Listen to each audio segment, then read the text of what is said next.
ചെറായിന്ന് തിരിച്ചു വന്നപ്പോൾ ഒരു കാഴ്ച കണ്ടതാണ്. കക്ക അതേപടി വാരിക്കൊണ്ടു.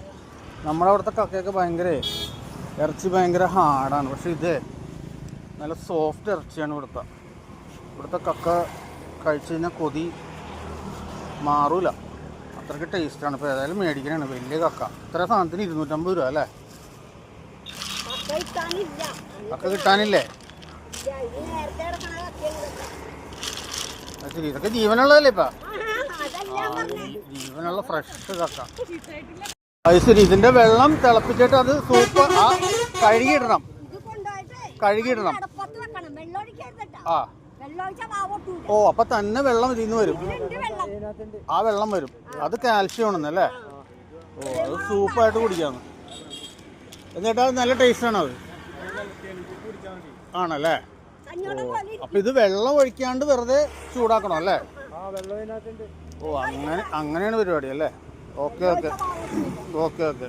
20 മിനിറ്റോളം ഇത് മൂടി വെച്ച് ചൂടാക്കി, വെള്ളം ഒഴിക്കാതെയാണ്.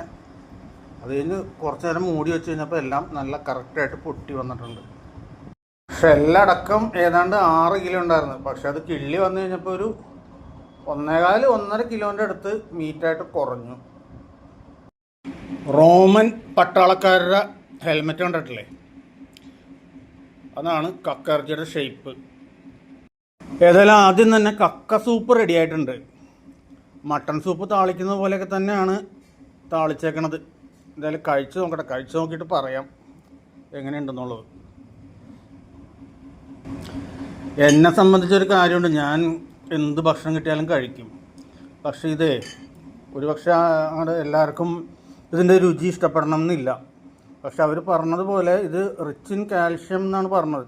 അത് ഒരുപക്ഷെ ശരിയായിരിക്കും. കക്ക ഫ്രൈ ചെയ്യാൻ ആരംഭിച്ചിട്ടുണ്ട്. നല്ല വലിയ കക്കയുണ്ട, വലിയ ഇറച്ചിയാണ്. കഴിച്ചിട്ട് പറയാം കേട്ടോ. ശരിക്കും എന്താ വ്യത്യാസം എന്ന് പറഞ്ഞാൽ, ഇത് ഭയങ്കര ജ്യൂസിയാണ്. ഈ സാധനം ഭയങ്കര ജ്യൂസിയാണ് ഈ കക്ക ഇറച്ചി. ഇത് പണ്ട് ചെറായി ബീച്ചിൽ പോയിട്ട് അവിടുത്തെ ലോക്കൽ ഫുഡ് കഴിക്കുമ്പോൾ കിട്ടാറുണ്ട്. ആ കൊതി വെച്ചിട്ട് തന്നെയാണ് ഇന്ന് വാങ്ങിച്ചത്. കറക്റ്റ് നല്ല അടിപൊളി സാധനം. ജ്യൂസി എന്ന് പറഞ്ഞാൽ എക്സ്ട്രാ ജ്യൂസിയാണ് ഈ സാധനം. പിന്നെ ഞാൻ ചോറ് കുറച്ചേ കഴിക്കുള്ളൂ കേട്ടോ. അപ്പോൾ അതുകൊണ്ട് നിങ്ങളും ഈ ചെറായി ഭാഗത്തുനിന്ന് പോയിട്ട് കക്ക കിട്ടിക്കഴിഞ്ഞാൽ യാതൊരു കാരണവശാലും വിടണ്ട, പിടിച്ചോ. അടിപൊളി സാധനമാണ്.